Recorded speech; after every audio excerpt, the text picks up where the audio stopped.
In 1978, Marvel Comics made one of the most unusual decisions in the company's history. They took one of their most valuable superheroes, handed him over to a Japanese television studio, and essentially said, "Show us what Spider-Man will look like through your eyes." What came back barely resembled the hero Americans had known for over a decade. Peter Parker was gone. New York City was gone. The radioactive spider, gone. In their place was a young motorcycle racer named Takuya Yamashiro, an alien warrior from planet Spider, an evil army plotting world domination, and somehow a giant robot called Leopardon. For years, the internet treated Japanese Spider-Man like the embarrassing cousin Marvel hopes nobody remembers. And honestly, I get it. But there's a problem with judging any story through its strangest moments.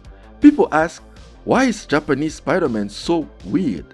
I think the better question is, why did Japan make a different Spider-Man at all? Because once you understand the answer, this stops being the story of a bizarre television show.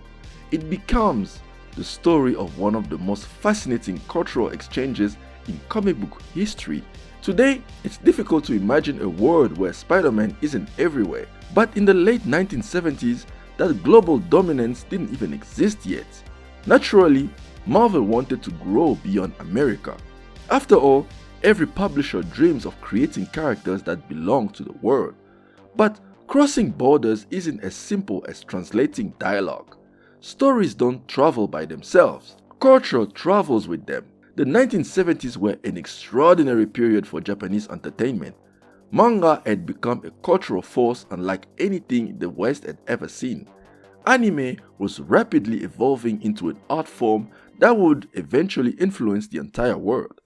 And on television, another genre had completely captured children's imaginations. Tokusatsu, masked heroes, colorful costumes, practical effects, explosions, rubber-suited monsters, over-the-top villains with elaborate plans to conquer the earth, heroes striking impossible poses before charging into battles. By the late 1970s, Toei was one of the biggest names in Japanese entertainment. They understood the Japanese audience, and they knew what excited them. Once Toei decided Spider-Man would exist inside that storytelling structure, there was really only one logical conclusion.